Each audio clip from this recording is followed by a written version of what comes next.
Greetings, I'm online and I'm on the air, bringing you another art tutorial or art notes because I strongly believe that education should be free. In some places it is, just not here in corporate America. These aren't actually official notes. I am doing this in response to a question I was asked. Someone was asking me, how do I get like this clear targets thing to work? This is actually based off of Ryan Layleys Ability System. I attempted to explain it in the comment section, but I guess it was a little difficult to follow, understandably. I did this stuff like about a month ago, so I don't even remember this stuff. I sort of have to like go back and review it. Okay, let's see how this system kind of works. Edit, target parent. All right, so here's the system. Here's my system. This is the target parent, your enemy dude, your bad guy, that guy that you want to select and murder. Don't murder people. Murdering people is bad. When you click on this dude in 3D space, this event gets activated, right? And it executes. It gets executed. It executes the cast to my controller, right?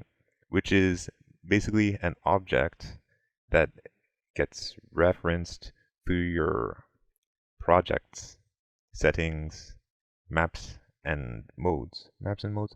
Maps and modes. Over here somewhere. Where is it? Player controller. Huh. It's not set to my player controller right now. That's weird. Well, it would normally be set. Here it is. My controller. I've got it set over here. Maps and modes. And what this game mode is well, it's sort of like the BIOS of your game. It plugs into the project settings, maps and modes. It sort of works like the BIOS of your game. There's like a default built-in game controller, and you can make your own controller and use it for your own objects and variables in the game. I know I'm not really explaining myself properly because I admittedly don't 100% understand how it works. I know it's weird to try and explain something you don't really understand yourself. I apologize for that. Just level with me here. So, my controller. Find my controller. My own custom my controller object. You can build your own my controller and set a bunch of stuff inside of your my controller that does a bunch of different things. And this controller has a current target, an event dispatcher target changed. The set current target from my controller. Now the set target. The target is when you click on it. The set target function in my controller. The set target function. It has a variable current target, and that current target will be set to the dude that you just selected, your bad guy dude that you want to vaporize, and whatever. So your target is set to your bad guy, and then a target changed event dispatcher gets called, which will turn your target visibility, the target indicator, right? It will be turned on, or it will be turned off, depending on whether target changed, the target event dispatcher is called, or if the clear target custom event is called. Now the target indicator is actually, there's a red decal here. It's this dude. So basically, oh, I'm flying. Whoa, I really need to fix this. That red circular thing, that's your target indicator, and it turns on and off. So the way it's set up currently, right now, as you can see, is you can select different targets, right? But you can't deselect a target. Like the only way you can deselect a target is by selecting a different target. So you always have a target selected, and you don't want that. You want to completely deselect the target, right?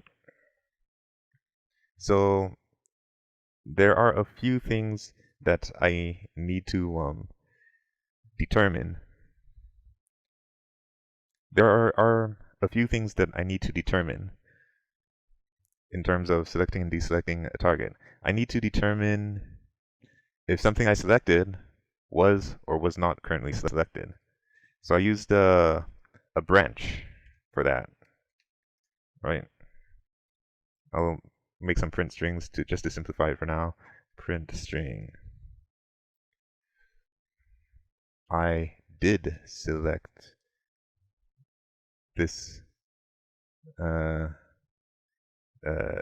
select a currently selected target, and I did print string. I did not select a currently. I did not select a currently selected target. Compile this. Let's see what. I really need to fix this. I did select. Right now, it just says I did all the time because I don't have any variables inside of my condition. I'll fix that in a second. Actually, I should fix it right now. So how do I figure out, how do I determine what I'm selecting was or was not currently selected? Well, the way I do that, like what is and isn't currently selected is all being sort of set through my controller, right?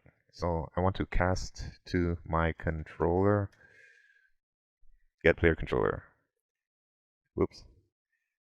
Player controller. Right. And there are a couple of things that I need in order to determine whether this was or was not selected. I need my target indicator, right? I need to determine whether it's visible. Is visible. That will give me a Boolean. So, and I also need to see if my current target is set to what I'm selecting. So current target, oh geez, cooperate with me. Current target, get current target. I need to see if it's absolutely equal to this bad guy character. So self.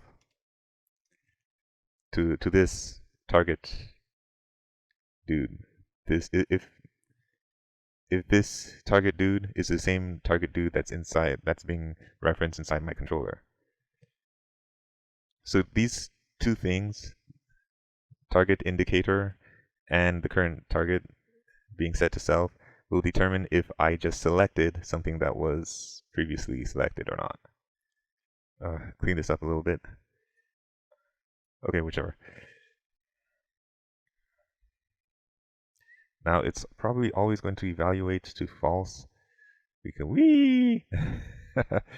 it's probably always going to evaluate as false because nothing is setting it on. So if I did not select the currently selected target, then the rest of the code will run as normal, and then we'll have something that was selected, and then you'll actually see the code in action. Did not selected? I did select something that was currently selected. I did not select something that was currently selected. I did select. Did not.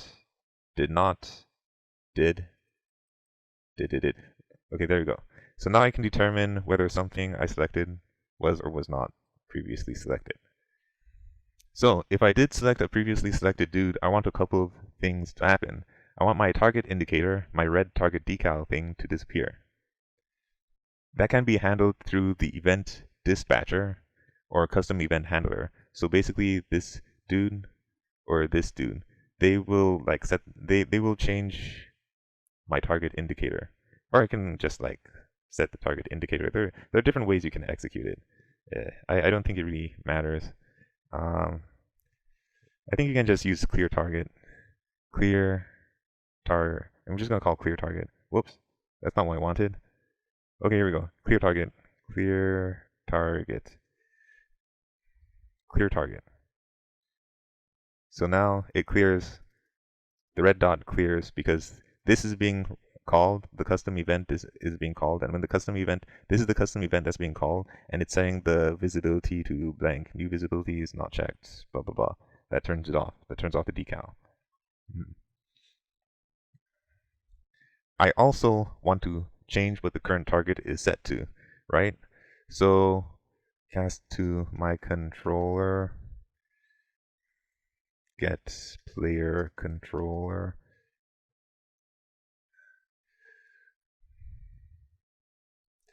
set current target.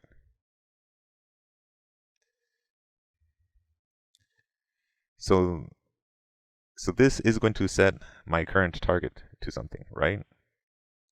I'm referencing the current target thing. Is it a function? No, it's a variable. It's an object variable. I'm referencing the current target object variable from my my controller, right? And whatever I connect this to will become the new current target. So if I don't connect it to anything, then it becomes nothing. It doesn't become anything. It becomes null. It becomes void, right? So now when I do this and deselect it, the only problem with doing it like this is that some of the abilities are reliant on whoops, that's not what I wanted to do. Okay, deselect it, dude. Try that again. Some of the abilities are reliant on the current thing. So if you do that, then you'll get this runtime blueprint access none, trying to read the property, blah blah blah, whatever. I haven't really figured out how to accommodate for that, but it doesn't seem to affect the gameplay as much. That's pretty much how I did it. It's not exactly the best way of doing it. Some of my blueprints are a bit redundant and messy. I could have set my controller, this dude, as a variable and just called the variable as opposed to calling my controller repetitively. I could have turned some of these things into a function, right? And just called the function as opposed to referring to these things repetitively. As I stated before, like, oh, yeah, and there's like something else here. Oh, we need to fix this. Whoa! I select this dude and deselect it. You can see that the little window thing is here. I could have created some sort of remove widget blueprint or something. I could have like added a remove blueprint widget to the script to like probably like here somewhere. As I stated before, it sort of works. Okay, so if you're new here to WRNotes, make sure you hit the subscribe button. If you enjoyed this video, make sure you drop a like. And until next time, stay creative and have fun and good luck out there, because I know it can be rough. I hope this helps. I hope this makes sense. Alright, thanks. Have a good one. Peace.